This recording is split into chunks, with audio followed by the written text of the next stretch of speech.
All attendees are in listen-only mode. Good morning, everybody. Welcome to the webinar. We're here with Bernice Ross, the CEO of realestatecoach.com. And I'm just so excited to have Bernice here today to talk about how to create a red hot business plan. And I've just made Bernice the presenter, and I can see your screen, Bernice. Welcome, and thanks so much for doing this. Before you get started, Bernice, I just want to make sure that if anyone that's listening online can just use the question panel to tell me that they can hear us okay, and also see Bernice's screen okay, that would be really, really great. And I'm going to throw it over to you, Bernice. Thank you again for doing this for us. Well, great. Thank you, Melissa, and thank you for all of you who got up early to be in the office this morning and who are here and care about having a business plan, because it is the secret for success in 2015. Here's what we're going to be covering today. First, how to dispel the 6 common time management myths. Second, how to create a business plan based upon your production profile. Third, how to implement 11 red-hot business planning secrets that are your personal GPS for success. So, and I don't know what happened just then, but we had a little glitch with the software here, so hang on a sec. So let me try this again. It went right down to the end of the presentation. So, Melissa, are we seeing 6 time management myths now? I'm seeing 6 time management myths. Yes. Great. I don't know what happened just then. That's never happened before. The good news is everybody says they can hear you great and see you great. So I've got 4 or 5 people saying that you're doing great. So I think you're fine. Okay, fantastic. So the technology is working just fine. Okay, so the question I have for you, we're going to start with these 6 time management myths. And have you fallen victim to any of these? Because I know I have. The first one is, myth number 1 is that you can manage time. You know, how many times have you heard the word time management? Well, the truth of the matter is you can't manage time. You can only manage yourself and the choices that you make about how you spend your time. So give up on trying to manage time and instead look at your choices. That's a really key point. Second, I used to work 7 days a week, and I imagine some of you do too, and not take time off. And myth number 2 is that there's no time for downtime. The truth is you cannot afford to not take time off. And the reason is, actually, when you take time off, you are more efficient, you perform better, and also all those really troublesome clients that you don't, that are being really difficult to, deal with. In many cases, those people just disappear. And part of it is just you're in a better place. Myth number 3, I have to be available 24/7 to succeed. No, you need to have a life. You need to have time for family, loved ones, time to care for yourself. Instead, your clients just want you to be in regular contact with them. They don't need you to be available every single minute of the day. Now, how many of you, for those of you who are really busy, one of the ways that we get into trouble is thinking, I'm the only one who can do it. And like this woman in this picture, I have fallen asleep at my desk from working too much. So instead, what you need to look at is that many times delegating gets the job done faster and more competently. So as you go through this year, and you evaluate where you are in terms of your business plan, ask yourself, what do I really dislike doing? And maybe you're really good at presenting with buyers and sellers. That was always, I love doing the deal, but I hated doing the paperwork. It's just like, So being able to turn something over to a transaction coordinator, or to have a virtual assistant who maybe tracks your receipts and things for you. But these things are ways that can, that free you up to spend more time with buyers and sellers, or to spend more time taking care of you. Myth number 5, taking time off will cause my business to decrease. There's a tremendous amount of research on this, and the truth of the matter is taking time off creates room for new business. In fact, many of you who've been experienced, who've done business for a number of years, what happens is every time you plan a vacation, doesn't your business pick up? Well, the reason is you've created all that space, and that's one of the things that you can do When you create space, you create room for new business. So one of the things you can do is clean your desk, clean your office, clean your garage, clean your car. It makes no difference where it is. Get rid of old stuff. The holidays are coming. A lot of people could use some of those old clothes that you have in your closet that you're not using. Clean out what you're not using because it creates space for new business. And I know I've told this to people for the last 18 years, and they don't believe me until they go do it. So try it and see what it does to your business. You may be surprised. Now, this is one of our favorite ones. I cannot live without my cell phone. Well, the truth is, every time you get a Facebook message that interrupts your concentration, or if it breaks up a closing sequence, and a message that's about some Facebook joke or something, and this disrupts your closing when you're with a client, it takes you a full 20 minutes to regain your concentration at that same level. So get in the habit of, all of your phones have the equivalent of either airplane mode or a do not disturb button on them. Get in the habit of using that function and then checking your phone every 30 minutes or so to see what's come in. So, it's great to be available every minute, but there are times when you really need to be focused on what you're doing and you need to not have those interruptions. Now, I'm going to ask you to do something here, and this is going to make you uncomfortable. I can tell you that right now, so be prepared for that. I want you to write down what your income goal will be for 2015. So if you can, please write down your income goal for 2015. Okay, you got that number written down? Okay, so this is what's going to make you uncomfortable. I want you to double it. So if you wrote down $100,000, I want you to write down $200,000. Now, this is going to make you really uncomfortable. I want you to double it again. So if you wrote down 100,000 and then it's 200,000, double that, that's 400,000. Now, you may be thinking, okay, the only way I'm going to make $400,000 next year is to win the lottery. Well, you can, maybe that's what you can attract. But what you're doing here by, making this big, gigantic number that you just put down, well, this is secret number one to having a powerful business plan. Is called having a BHAG. A BHAG is a big, hairy, audacious goal. And the reason that these are important is that, if you set your goal at 100,000, then maybe you will hit, 80 or 90. But if you set it at 200 or 400, you're more likely to hit 125 or 150 or even 175 because the big goal pulls you forward. It invites you to say, what would I have to do differently to work less and make more? And that's what the rest of today is going to be about, is how you can work less and make more in 2015.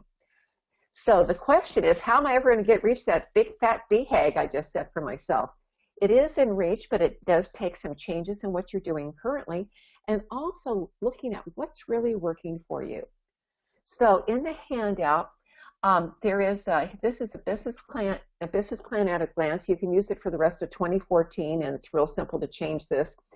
For 2015, you just change the number up there in the box, and this is in a Word doc, so it's super easy. But you can use this in several different ways. Please note that the first thing up here is a personal annual goal, and I want each of you to start with something personal, not just business. And then you have your business annual goal, which you've already done.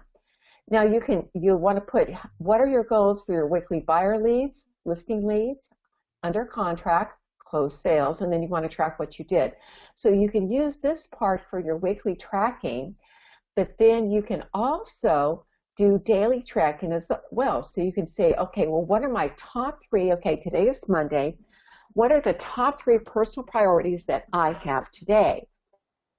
Okay, well, one of mine this morning was to exercise.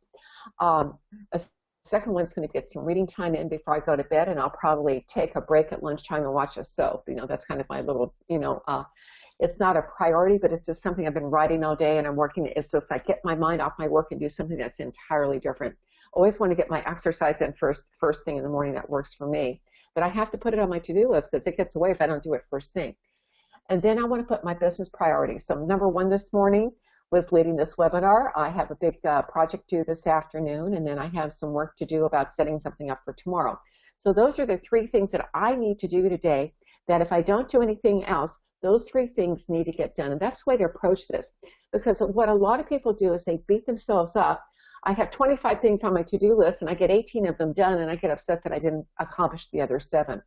Put your focus on your top 3 priorities. That's the way to really, again, keep you on track and to be successful. Now, secret number 2 is to determine your personal high probability lead generation patterns. Now, I'm going to walk you through this process. For those of you who are in Melissa's office, she'll be able to print out your transactions for 2014, and you'll be able to do this exercise using your personal transactions. I think that's very important that you do them with your own. For those of you who are from outside her office, Melissa has offered very graciously to help you with this if you'd like to come in and chat with her. It's no obligation. She's just, Melissa has a real heart of service. So this is just a real great way that she can help you with your business. Take advantage of it if you're interested in this. But it's nice to have someone coach you through this. Now, here's how this works. The first step here is to identify your strengths. So what you'll be doing, and I'm going to give you the overview of the steps right now, and then we're going to look at an actual set of production figures from someone, one of our coaching clients, so you see what this really looks like in actuality. So, but when you do this for yourself, you want to list all the transactions that you've closed. You want to note what activity generated the lead, and if you're not tracking this, starting today, whenever you start working with a client, note where the lead came from. The reason this is important, it tells you where to spend your money in terms of your advertising. Also, you want to identify the top 1 or 2 age groups that you serve in your business. And I like to break this out by decades, but you could say Gen Y, Gen X, baby boomers too. I mean, you could do it that way, whatever works for you. And then you want to know what kind of households you're serving. So are you tracking single men and women, couples, or couples with kids, empty nesters, investors? What size, are you tracking people that have really large families? So you want to track what the households look like that you're doing business with. Next, you want to say, what 2 types of careers or jobs do most of your clients hold? Do you represent more buyers or sellers? And then where do most of your clients originate? Are you getting them locally? Are you getting them from outside of the area? If so, what states? Or, given your location in San Diego, San Diego's a destination not only for Asia and Australia and New Zealand, of course, but for all of Mexico and Latin America. So again, where are your clients originating? And then what are the top 2, the top 2 areas where you sell the most property? And be very specific. This should be a subdivision.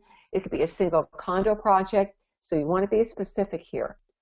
Now, this is what this actually looks like when it's done. And one of the things I wanted you to see was how this would appear, and then, how this works for doing your income, for doing this yourself. So here, when I've got all this, is kind of a mess, isn't it?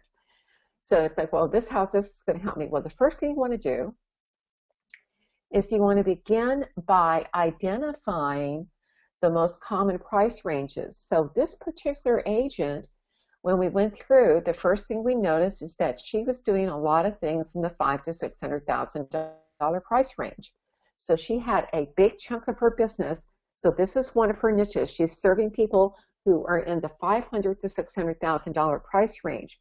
Now, she also was selling quite a few condos, but for the $500,000 to $630,000 price range, she was getting 36% of her business there. Now, she was selling condos, as I mentioned. She has a second niche here, essentially from, it looks like, about $210,000 to $295,000 or $200,000 to $300,000. But 24% of her business came from that price range. So in terms of where she should be marketing going forward in 2015, she'll want to be marketing in these 2 price ranges. This is where she should, if she's door knocking or cold calling or mailing, it should be to these 2 price ranges because that's where she's doing the most business. Now, the next thing, and this is on the handout, what these stand for, but the question is, where did this particular transaction come from? So the first one is PCR for past client referrals. So this is a referral from a past client. PCB was a past client who bought something. And then PCL is a past client who listed with you. So you've got three categories. You've got people who send you referrals. You've got people who are past clients who buy and past clients who sell. So notice here that, again, a huge part of her business came from past clients, almost half of her business. So where she needs to be focusing, it's important that she continue to generate new business, but what she really needs to be focused on is being in contact with those past clients because they are sending her a lot of business. So it's really important that she spends her time and her marketing dollars, and if she's mailing, she needs to be mailing to them, not necessarily doing a geographical farm. Now, again, when we look at her profile, well, overwhelmingly, and we broke this out by decades, so it's like 40 to 49, 50 to 59, 60 to 69, so forth and so on.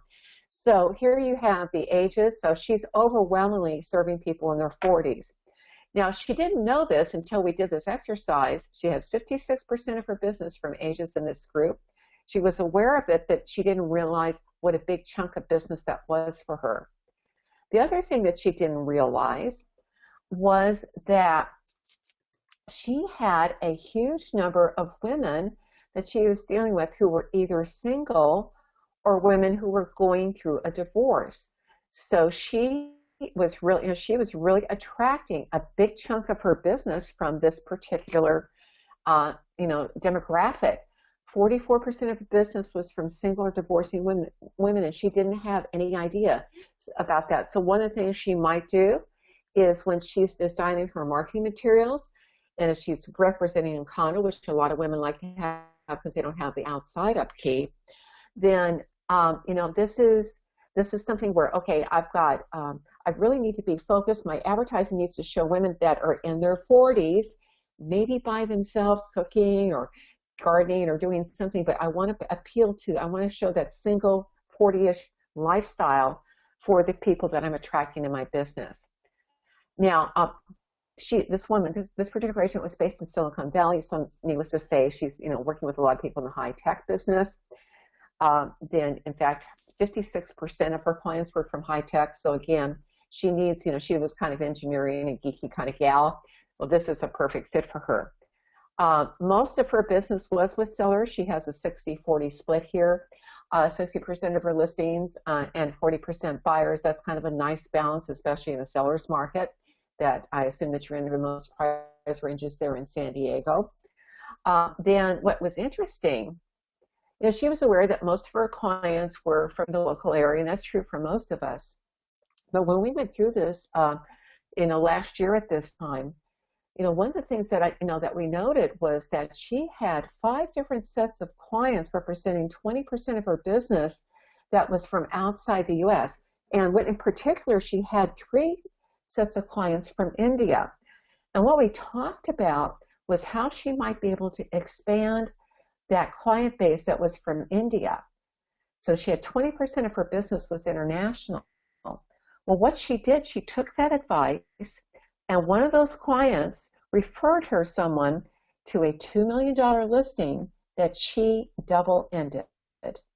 So by focusing on the fact that she had a niche here in international and specifically with India, this was an opportunity that came about because she focused on being in that niche. Now, finally, what subdivisions is she selling in? Predominantly in Oak Hill, and a secondary, 32% in Oak Hill, and a secondary area in Playa. So she's getting most of her business, 60% of her business from those 2 areas.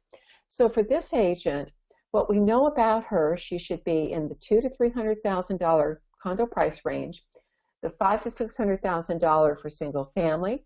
She's going to get most of her business by prospecting from her sphere of influence and people who are past clients. Her ideal client will be in their 40s, probably a single woman who works in the high-tech system, most likely to come from the local area, but might be from offshore and will want to live in Oak Hill or in Playa.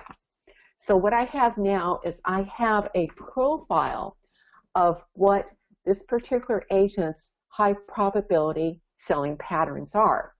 The secret here, instead of working harder to get into your BHAG, instead of having to work harder, instead what you want to do is search for the commonalities. These lead to connection, and this in turn gives you your business niches. Specifically, you want to ask what niches are you serving. Now, when my friend Teresa Boardman did this, and Teresa is, she is very geeky, but she's also a photographer, so she blogs using a lot of photos. Well, what she found is that she was attracting people who were university professors in math and science. That's her geeky side. But because of her photography blog, she was also attracting a lot of artists. So so what she does is she has two very different sites for these groups. For the artists seem to like her. She has a blog called The Real Estate Weenie, which is kind of just off the chart funny. But for her more serious clients, she's got sites that have a lot of data on them, and give them the numbers because they like doing the numbers. So the question you need to ask for your business is, what niches are you serving, and then focus on those niches and let go of the rest. Put your efforts into your personal top 50%, and then forget about everything else. And try this. What happens is we put a lot of effort into things that don't work. And what will work for you is if you focus on that top 50% that you get from doing this exercise. It takes, it's going to maybe take you an hour or two to do it, but it is so worth it because it's going to tell you where to spend your money going into 2015. And I'd like to suggest that you do it every single quarter because the market shifts. And what you may be attracting now, or what may be happening now in the market, it may be that the $500,000 to $700,000 price range in San Diego is on fire, and all of a sudden it goes dead, and it's just the first-time buyer market that's hot. Or it may be the high end, the ultra high end is good, but the kind of middle high end is not. You're not going to know until you track that to see what's coming in your own business. Now, secret number 3 is to know your numbers. And I know some of you are going to tune out with this, and that's okay. But those of you who like to track numbers, this is an important thing to do, and I want to encourage you to do it if you can. And I know you guys, most realtors don't like dealing with numbers, but this is, in terms of goal setting and business planning, is something you need to be doing. So the first thing you need to do is to calculate your average price per transaction. So you've written down your income goal already for the next 12 months. So assuming that you wrote down $100,000 and you doubled it to $200,000, but if you want to keep it at 100, you can, or you go to 150, whatever works for you. You'll need to calculate what was your average commission per transaction. So you want to divide your commission income for the last 12 months by the number of closed transactions you had. So assuming that we have a situation, assuming I made $52,000 and I closed 13 transactions, my average net to me per transaction was $4,000.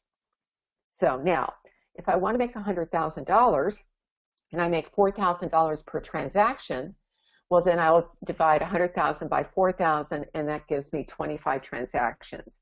So that's what I'll need to do, if that's my price point.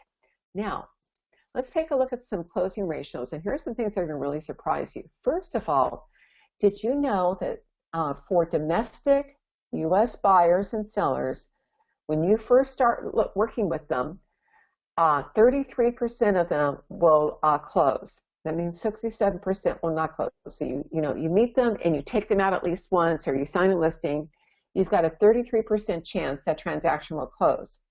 If you're working with buyers from outside the U.S., the probability that they will close is 50%.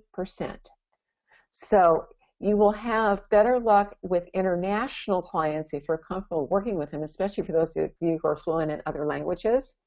This is a really great way to niche your business because, again, you can do more deals with the same amount of work. So if I am working with domestic U.S. clients, and that tells me I'm going to need 75 clients to close 25 transactions. If I'm working at with international clients, I need 50 to close 25 transactions. Now, the good news about being in San Diego, your price points are higher than this, so most of you are probably netting more than this from your sales. Now, I was shared this. Many of you may have heard about this Harvard Business School study that shows that students who had a business plan, as compared to those who did not, how much more did they earn? Well, having a written business plan is the secret to success. So, in the Harvard study, did the people who had a business plan, how much more did they earn as compared to those who did not? Did they earn 2 times as much, 4 times as much, 7 times as much, or 10 times as much? Well, here's what the truth is. They earned more than 10 times as much money. Just having a written plan meant 10 times as much income. So by writing down your annual goals, which you have just done, and then using that form about what are my personal annual goals? Do I want to put one of my children through college? Am I saving for retirement? I want to go on that special trip for our 20th wedding anniversary. What is it that you want for your business? What the Harvard study showed that only 3% of their people in the study had written goals, 13% had goals but not in writing, and 84% had no goals. 10 years later, the 13% with goals were earning double what the others were earning, and those with written goals were earning 10 times as much as the other two groups combined. So just by writing down your goal this morning, you set yourself on the path to earn a lot more money than people who do not have that, that goal GPS set before them. Secret number 5 is to always, and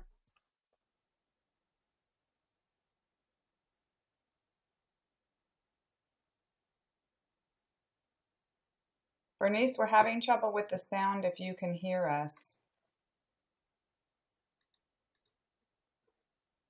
So can let me know if you can hear me, those of you that are on. I can't hear Bernice. Okay, so Kathleen says she can hear me. Thanks. So while we're waiting for Bernice, who may need to log out and log in again, let's see what she's saying.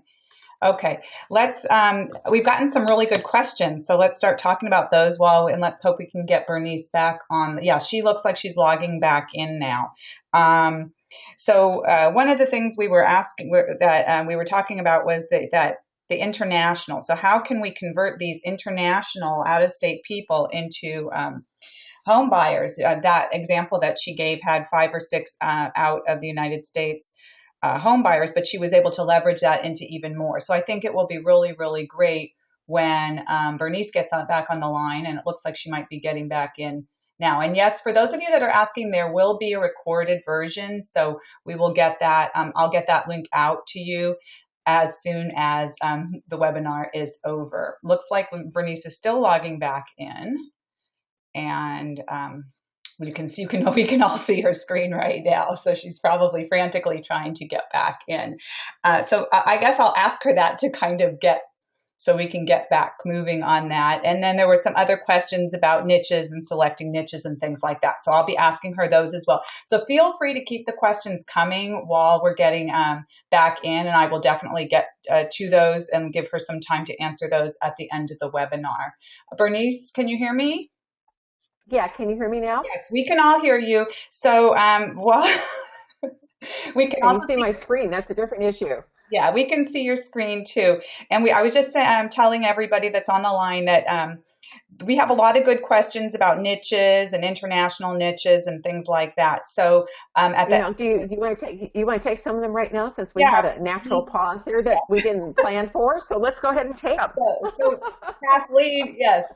So Kathleen asked a really good question. When you gave that example on your production profile, it says, how did that referral come as a result of the international niche? So can you talk a little bit about obtaining referrals from that international segment that you gave an example of on the production profile?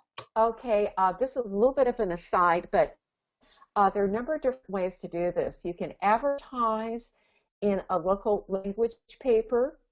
So, there are almost everywhere in the United States, there are papers for people from India. So you can take out, and there are websites for that where you can take out free ads. But what she did is she worked with those clients and she stayed in contact with them. And she was in conversation with them regularly. So when they heard about one of their friends who was, they had bought $1 million house from her. So when they heard from one of her friends, one of their friends was going to be purchasing, well, then they referred them to her just because she stayed in contact and gave them great service. So if you find that you have attracted international clients, then stay in contact with those people regularly. Get involved. If they have a charity or they're doing something for their church or whatever it is, where you can volunteer, you want to be seen with them at events if possible, or serving the community. And serving the community is really important for our Gen Ys, because they want people who are involved with the community who give back. That's one of the best ways to market. Great, thanks. Let me just ask you one more before we get back into it. You mentioned in the seller's market, it's good to have 60% listings and 40% buyers that you're working with. Again, that was on the production profile page when you were analyzing that agent's profile. But we're trending in a lot of areas of San Diego County and throughout the United States towards a buyer's market. So what would be a good percentage balance when we're in a more significant buyer's market? I have always maintained, no matter, and I've been in the business for over 30 years, that actually I did the most business in the down market, but listings are still the name of the game, because, again, you can leverage listings. You can't leverage buyers like that. So the key is, if you're, in a down market, you have to get your listings priced accurately. You've got to price right on, you've got to price where they're going to sell. So you need really strong skills. But one of the things as you shift to a buyer's market, agreed, you do want to be more focused on working with buyers. But again, Melissa, do you have to, when I was selling up I was working on the west side in Los Angeles, so we had a lot of high-end listings. Do you have to accompany on every showing, or do you have lock boxes in your area? No, we have lock boxes. Oh yeah, we had to go on every single showing as a listing agent. It was just like you could carry 15 listings or so without an assistant, and after that you just had to have someone.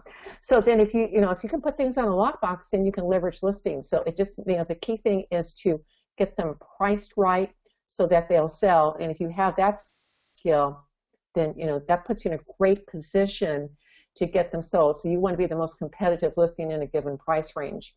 But again, when you're trending towards a buyer's market, it is, a lot of first-time buyers have been shut out. That demand's there. And at NAR a little over a week ago, the chief economist for Realtor.com and Lawrence Young, who's the chief economist for NAR, are both just saying they're saying 2015 is going to be the year that the pent-up demand from Gen Y gets unleashed, because they finally are getting their student loans paid off. And some of them have been able to save enough money to have a down payment, and they are also, excuse me, at the prime time for having children. And they believe, I have an article on them, and I'll say this in the next few weeks, but their whole thing is baby needs her own room. So they're not, we have this image that they want to be in the downtown kind of hip lifestyle. That's only 15% of them. 77% are looking in the suburbs. So 2015 may be a watershed year for our Gen Ys coming in the market. Now, having said that, the folks that, the California market typically is a 10-year cycle. You started out of the recession in 2009. 2014, that's 5 years in. We would expect a slowing right now. And probably 2017 is what CAR is thinking may be kind of the next downturn after the presidential election. So this is, you're probably heading into a pretty balanced market for the next couple of years. And that's where I'd be, whenever I can get listings, I want to take listings, especially I don't have to show them if I can price them right. And if you can't price them right, then don't take them. That's the key thing. If you're in a buyer's market, you don't want an overpriced listing. You need to pass on those. Great advice. Okay, I'll let you get back to it then. Thanks so much. Okay, great. And I don't, I've gotten bounced off twice now. This is interesting. I've never had that happen before. So anyway, Secret number five, always set both business and personal goals. And as I started to explain about several minutes ago, is that if you have a pail and you put the big rocks in first, well, there's still room in. You could put some pebbles in, and that'll fill in. And of course, some people will say, well, once you've got the pebbles in, is it full? And a lot of people say yes, and they say, well, no, you can pour some sand in there, and that'll fill it up. But then, say it's got all the sand in it. Now is it full? Well, it looks like it's full, but guess what? You can still pour some more water in it. The idea here is if I started with the pebbles or the sand, I would have never gotten the big rocks into the pail. So the idea here is that you want to identify your 3 big rock annual goals for both your business and your personal life. And you want to deal with those first. Everything else that you do is directed towards achieving those 3 goals.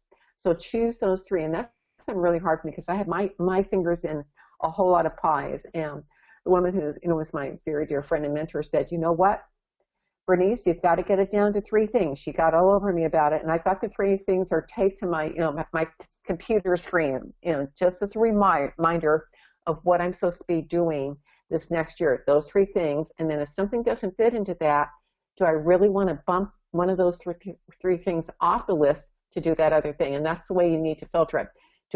If I'm going to take on this other thing, what am I going to bump off? So secret number 5 is to set your monthly goals. And I like to use what I call the 4-3-2-1.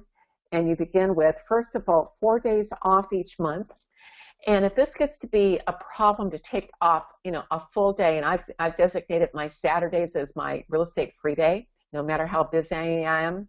I mean, it's got to be something really important for me to, take Saturday away from my day off, and then I try to schedule Sunday off if I can.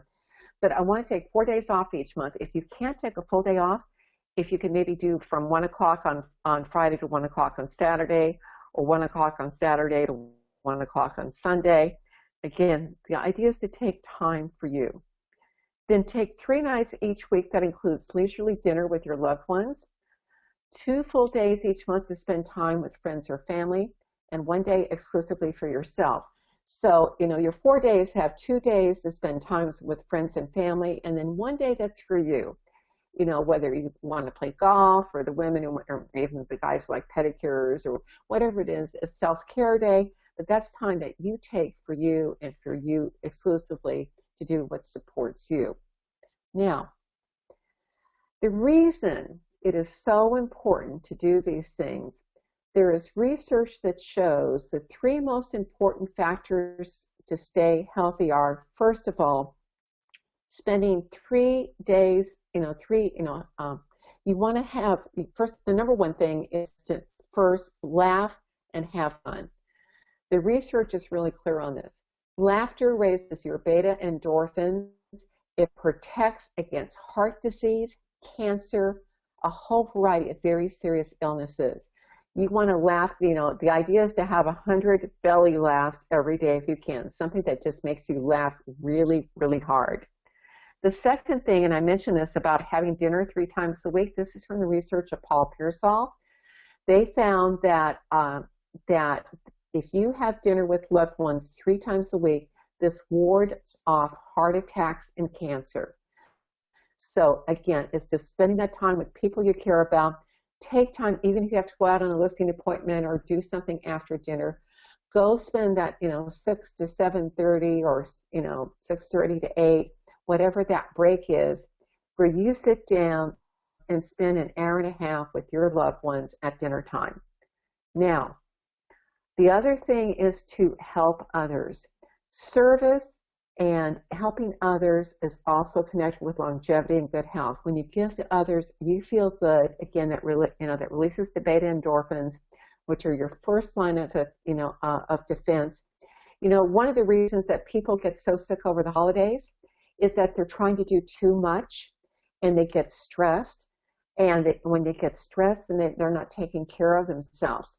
So that's the reason we just try to press more into, we're still doing the same amount of work, plus we try to press shopping and cards and all the other things and parties and other things that go on, starting at this time of year.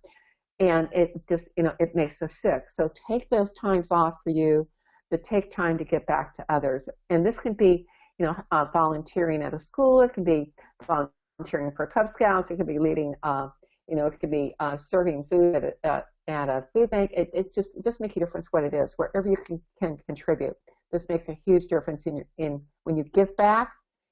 It comes back to you. Now, if you have problems, especially if you have children at home, or even if you don't, partner with another agent to create a support network where they can take your calls in the time that you're off. And it's really great if you can totally disconnect. I know some agents just tell their clients, look, I'm not available from 1 o'clock on Friday until 1 o'clock on Saturday. It's the time that I take, or I'm off on Saturdays. I'm available the other 6 days a week. If this is an emergency, please, you can text me. But in most cases, we can't do anything about what happens in a real estate transaction until, Monday morning. Now, if it's a multiple offer or something, of course, you're going to do that, but anyway, just stay on top of this with, getting someone to help you. And again, when you have a partner, it makes it so much easier. So secret number 6 is set your 3 big rock business goals. And you can decide what these are. They can be, some agents like to say, well, I want to sell 12 million. Others want to look at their GCI. Well, I want to earn $150,000 in commissions, and I want to net $75,000 after all expenses. You want to look at, you can look at net income to you as well. How will you grow your referral database? So one of the things I want to be looking at is your job comes down to generating leads, converting leads, closing transactions. So I want to have a goal for my production, or what I'm going to earn income-wise. I want to have a strategy for prospecting and growing my database. And I want to know how many listings and closed sales I'm going to do. And when you have these 3 things in mind, and they become your GPS for success, because that's what you're aiming for, and then you want to keep track of that. Now, secret number 7 is to schedule time to work on your business. And this comes from the book, if you haven't read this book, it's by Michael Gerber. It's called E-Myth Revisited. And what most of us do, we're very good at working in our business. So this means delivering, going on listing appointments, prospecting, closing escrows, that's working in our business. But what you want to do is you also want to work on your business. And what you're doing by being on this webinar today is that you are working on your business. By taking time off to work on a business plan, you're planning. That's what working on your business. It's good to take like maybe Sunday night, before the week begins, or first thing Monday morning, but spend some time to say, okay, what are my goals for this next week? What do I need to know? What do I need to do to hit them? What do I need to take care of in terms of my transactions? So, these are the things that you want to do at least once a week, just to kind of get your feel for the week. But then at least once a month, look at where you are production-wise, where business is coming from, what's getting in the way of you doing business. You want to be evaluating these things at least once a month. And it's good to just maybe go if you have a business coach, or if you're working with Melissa on it, maybe go to, just go, work with your coach on it, or work with Melissa if she has, if you can do that. Or you can just maybe go sit quietly somewhere, have a nice lunch somewhere, and just say, okay, how did I do this month? And just kind of sit there maybe with your tablet, or even if you've got it on your phone, and go over everything and just plan what you want to do. Now, what should you cover in your working on sessions? Number 1, you always want to ask which of my clients is closest to the money. So who is most likely to transact? A+ leads will transact in the next 1 to 14 days. A leads transact in 15 to 30. And B leads will transact in the next 31 to 60 days. C leads will transact in over 60 days. My focus, my top priority are these A leads and then going to the Bs. I'm not as concerned about the Cs, although their pipeline, I've got to take care of that. But where I really want to make sure that I am getting my focus is on these top 2 categories here. Now, the other thing you want to be asking is, what is the market doing? And Melissa, you noted, we're moving into a buyer's market. Well, that's really important, but in certain price ranges, there may be a buyer's market and others it may be a seller's market. But the idea here is look at your sales board in your office and look at your local MLS. Where are the most things selling and where are the most people listing? That's where you want to focus your effort, is where there's the most activity, and it shifts as the market shifts. The second thing you want to look at is what's in the pipeline. This can include your the properties that are under contract, the things that are in escrow, or listings or pipeline. You may have people that are getting ready to list, they're getting their house staged, but you want to see what's coming up, and and what happens is a lot of times we forget to feed the pipeline. Also, do I have any properties that need to have a price reduction, or maybe they need to have the photos changed, or they've upgraded the property, or if there's something that's changed about the property, I want to take care of that.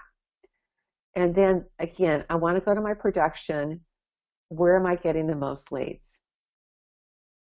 Where should I get the most leads? When I'm looking at what do my numbers say? So I want to focus my activity in two different places. First of all, where is the market active and where am I generating my leads? Those two things. Again, where's the market active, most active, and where am I generating my leads? And then you also want to track which activities are producing the most closed sales. So I might be getting a lot of listing leads, and I'm getting listings signed, but if they're not selling because the market has gone into a buyer's market and I'm weak on getting price reductions, then maybe I want to focus somewhere else where I don't have to deal with that. Again, so this is something that changes constantly as the market changes. Now, to set your monthly business goals, okay, if I'm netting $4,000 per transaction, and I need 75 domestic clients to get my 25 closed transactions. Well, I'm going to need approximately 6 to 7 clients per month to hit that, because about 2 of them will close per month. So again, that's just the way to look at this. Also, we talked about the price reductions. Lead generation activities. How many new people did you contact by using what strategies? One of my favorite ways to, I wish I had a dog now. If I were actively selling, I probably would get one. But if you have you have a dog that you love to walk, and the dog's a nice dog, and people come up to it, you can go to Starbucks and sit outside, and have your iPad or tablet, other tablet with you, and just sit there and go through the listings. You got the dog with you. People come up to see the dog, having a cup of coffee or whatever your favorite drink is. And, they say you're looking at listings. Well, wear your name badge that shows who you work for. And if you don't have one, I want to encourage you to get one. Wear it. I know this is kind of hokey, and you're in California. You guys are cool. But you know what? It works because you're approachable when you have a badge on. So they can say, oh, how's the market doing? We say, well, that's interesting. What price range? Well, we're in the $300,000 to $400,000 price range. All right. Well, in that price range, we've got about 4 months of inventory, which means it's a kind of a balanced market. It's a good time to sell, and it's a good time to buy. Are you thinking about buying or selling a home? Well, people will ask you about the market when you give a specific answer, rather than saying, oh, it's really great, or it's really, it's fantastic. If you give a detailed answer, that says that you're knowledgeable about the market. You also want to know your conversion rates. And we talked about this before. Once you start working with a client, how many of them will convert? Now, when you look at your leads, we know the same thing is true. There's different conversion rates for different lead sources. If you get 1 to 2% off the web, you're doing really well. If you're getting 3 to 4% from the web, this is awesome. Open houses, I found I could convert probably about 30 to 40% of the people that wandered into my open houses. That may not be your forte. Maybe door knocking is, or maybe calling on expired listings. I believe a good expired listing agent can convert at a 20 to 40% rate. So again, it's like, where are your leads coming from? Where are you converting? It may be nice that I can convert from open house. You want to look at what's going on in your particular your production, your location, your area of specialty.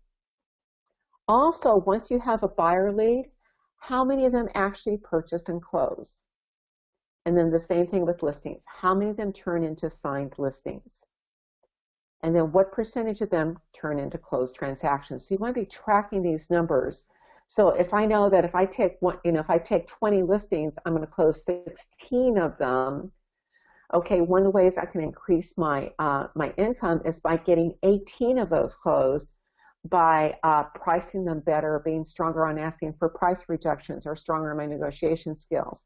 So again, you're looking for opportunities to raise your conversion ratios. But that's a whole webinar in and of itself. Secret number 10 is to set your goals for each week. The key question is, what must I do this week to stay on target to hit my goals? So if I didn't get any closed transactions, or if I didn't get any new listings or new buyers last week, to stay on track, I'm going to probably need to get 4 to stay on track for my goals, 4 or 5 this week. So the question is, how can I go about doing that? And again, it's just a matter in many cases of being out there and showing people that you're engaged in real estate. Wear your name badge. When you go somewhere that's a public place, sit by yourself. Have that tablet out there where you can look through the listings with your name badge. Very likely to have people come and approach you about what's happening on the in terms of the market. Now, okay, we're down to the end of the secrets just about. You want to create your daily task list. Remember, do your 3 big rocks. What lead generation activities will you engage in? So again, your job description is to generate leads. Number 2, to convert leads. And then my friend Nancy Sanborn, who's kind of the probate queen up in LA, her number 1 goal every day that she puts on the top of her list is to list or sell a house today. And I think that's a great goal to begin with every day. I want to list or sell a house today. So, and again, you do this by saying, who's closest to the money, who's most likely to transact with the people that are in my pipeline. And if I don't have someone who's likely to transact, I need to get out and prospect. So once in a while, one of the things that you're going to bump into, and we all get this, is we have demands on our time, competing demands. When this happens, I want you, if you have a problem in an escrow and it means missing a listing appointment, if that problem with that escrow needs to be dealt with now, you deal with it. Because that money is in your pipeline, is closest to the money. So your clients under contract have your top priority. Your listing appointments and lead generation time should be treated with the same level of commitment. Most agents will drop almost anything to go on a listing appointment, but if they miss their lead generation time, they'll go, well, I'll get to it tomorrow. You want to get that time. And by the way, the best time to prospect is between 10 and 2. And I think you get about 60 to 70% better results during that time. So if you're going to door knock or you're going to call, best time to be prospecting is between 10 to 2. It's also probably not a bad time to maybe hang out at Starbucks, because what's happened is the parents, who are taking care of the kids, those that are staying at home with the kids, if they are, then they are most likely to be home at those times because they've got the kids off at school. Kids get out, they're going to drive them in the afternoon to soccer, ballet, whatever they have them doing. But that's the time that they have for themselves. So there's a good chance they'll be out exercising middle of the day. They're more likely to pop up at places like Starbucks during the middle of the day. It's a good time if you're going to use that strategy to be there. Also, so the priority is in clients that are under contract, listing appointments are legion, and then buyers are the 3rd priority. So I don't dump a client, what I don't want to do is to ignore an escrow problem to take buyers out. That escrow problem is the top priority because that's pipeline money. So I want to focus a little bit about mindset, because this is something that blocks people from achieving their goals. There are 4 dangerous beliefs that can affect your mindset. One of them is, I know that. The second one is, that won't work in my market. I hear that one all the time. My business is different. I don't have time to take time off. Well, the thing that we know is that we're all in the same business of generating leads, converting leads, and closing transactions. And what works in most markets works in your market. Now, in terms of your business planning, Brian Tracy wrote this wonderful book called Eat That Frog. And what the book is about is you want to find the biggest, ugliest task of the day, the thing that you really don't want to do, and you do that first. That's your frog for the day.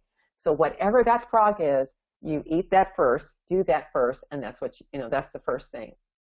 Also, you want to reframe complaints. So if you have somebody who comes up to you and just starts saying, "Oh, so this, I can't believe it. My brother-in-law did this," and they're just doing this full-blown whine. When they start complaining, what to say to them is very simple. Tell me one thing that's going right. Oh, nothing's going right. Well, excuse me. Let's see. Your car got you here. Seems that you're standing. The heat's on. The lights are on. There's water. There's food. You seem to have all your teeth. You could start going through some pretty simple things. But when you ask people who are complainers what's going right, it stops them dead in their tracks. Because the research on this, these people pull you down.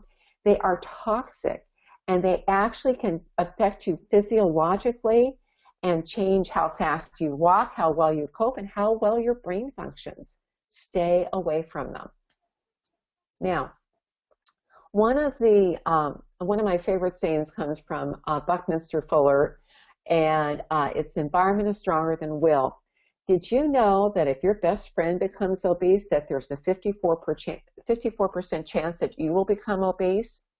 The key thing here is to surround yourself with happy, positive people, because when you have that kind of environment, it supports you to be happy and positive. If you're around people who will whine, who are negative, they are pulling you down. Get away from them. Now, if they're family members, ask them what's going right, but, walk away from the whine. You don't have to deal with it. The key thing is to surround yourself with people who are successful and happy, because you're going to be successful and happy. And what the law of attraction says, when you're successful and happy, then you're going to attract happy, successful people. So our 3 key points from today: complete the production profile and update it every 90 to 120 days. Focus on your top 50% most productive activities, and create a written business plan that schedules your personal time off as your highest priority. Remember, keep that positive mindset. So Melissa, I'm going to turn it over to you for some Q&A. Great. Well, since we had a few little glitches with the technology, I didn't really have the opportunity to say that this is really, really a unique opportunity to have Bernice on the line with us and have such direct access to her. She told me before the webinar that she just renewed her California broker's license for the 8th time. So she comes to us, as you can see in this presentation, with a wealth of experience, and you can read her articles on Inman as well. So I've got a few questions, and for those of you that are on the line, now is a good time to write in your questions, and I will pass them on to Bernice. One question is, how often do you recommend the working on sessions? At least once a month, if you can do it. That's good. And just take kind of a mini one each week. Each week I look at my calendar, see what I really need to accomplish this week, and that's just a great way to approach this. But you want to be working on once a month. So sometimes with all the stuff that happens at the first of the month, that's not always the best time. Maybe you decide to do it on the 15th of the month, but get in the habit of doing it. And I know a lot of people, especially a lot of the top producers, they'll do like a getaway for an entire morning, or maybe a day, 1 quarter, or once every 6 months, but they're actually taking time away where they go somewhere either for a weekend or whatever, but they sit with what they want to do for the next quarter or for the next 6 months for their business. Great. Thank you. For those of you that are asking about specific slides, remember that the handout goes through every single slide and all of Bernice's points, and I will send you all a link to the video afterwards so that you can slow it down and watch those components again. Another question, Bernice, is with regard to the niches that you went over on the production analysis page. You showed us numbers. 24%, I think, was one of her smaller niches. 36% was homes between 500, 630. What percentage do you believe would characterize a niche? That really depends upon you. What you're looking for is some sort of pattern in your own activity. So maybe you don't see a price range pattern, or maybe you don't see a location pattern. And let me give you an example. So say that my niche was serving seniors that were age 55 and older. Well, then they may be going into multiple areas, but that's my niche. And we see that sometimes with people who do distressed properties, they're in multiple areas. So what you're looking for is whatever your pattern is, and you're not going to know until you do the exercise. And it's just all over the charts. I can't say. Okay. So there's not a tried and true percentage, but what you're looking for is where you're getting the most business. So you're looking for things that are generating. Ideally, you're looking for your top 50% of your activity. So I might have one at 20, one at 16, 10, 8, 5, 4. Well, I want to get those two top ones, whatever they are. Great, great. Okay, two more questions since we're starting to wrap up. When you were talking about pairing up, there were a few people that chimed in and said, that's really a challenge for me because I work alone and I don't have any other agents to support me. Any thoughts on that? Any feedback on that? Well, there are several different things that you can do. I love Max Pickman's idea of, I assume that most of, those of you in Melissa's office, hopefully there's someone in your office that you could work with, and maybe even if it's just once a month or twice a month where you guys trade off. But Max Pickman suggested getting one of those prepaid telephones, and this is a separate number that you use on your signs. So when that phone goes off, that is somebody calling from one of your listings. They're sitting in front of the property. So you can do one of two things. You can have that phone with you all the time, or if you're really going to take the full time off, hand the phone off to the person who's covering for you to take those incoming calls. So, if you're going to be, say you're going to be out of the country, that's one of the ways to do it. Another way to do it is really important that a live person answers the phone. The conversion rates drop way down if it's answered with the menu services or with the recording. So you can have a virtual assistant. They've got services now that will pick up the phone for you, and they're not terribly expensive. These are real estate-based services, and I can't remember for the life of me. I've seen a bunch of them, but there's some people that are really specializing in doing this, and it's just. Again, if they've got live chat online, they've got some people who will just answer the phone, take the message for you, and then they can notify you. So you can do this with a virtual assistant, you can do it with the service, but the idea is you're only getting the messages that you need to get, and then you're free to concentrate on that time off for you. So you're filtering. Another version of Max Pickman's could be that you could get a Google voice number, and so that you can enter Google and then forward that to somebody else's phone number on your downtime. So that would probably work in just the same way, right? Yeah, the thing I love about I think you need to do both because the Google Voice lets you forward, and that's a great reminder. Thank you, Melissa. And then the other one, but the thing I like about having the hotline is that I know that that's a live buyer sitting in front of one of my properties. Yes, right. And if I'm on a listing appointment, I show the sellers my this is my hotline phone. If this rings during our appointment, I am going to take the call if that's all right with you. Because it's somebody sitting in front of one of my listings, and I would do the same for you. And that right there is enough to close them in many cases. Great. Oh wow! Yeah. Great point. That is a great point. Great idea. And then I think we'll just wrap up with one more question, which obviously there are many, many great tools out there, and they're only as good as the users and how much we utilize them. But do you have any favorites that you would recommend as far as technology, CRMs, things that you're seeing people talk about that have maybe a lot of people talking about them right now, a lot of hype. People seem to really like them. Any thoughts on that as we're looking for new things to adopt for 2015? Well, one of my, because you're in California and they are now, and they've just cut a deal with ZipLogix, the platform for the digital signing platform that I really love, the DocuSign is great, but it takes about 40 minutes from what I understand to complete a purchase contract in California using it. There's a new company called New Offer, NUOFFER.com, and you can fill out your offer in about 3 minutes.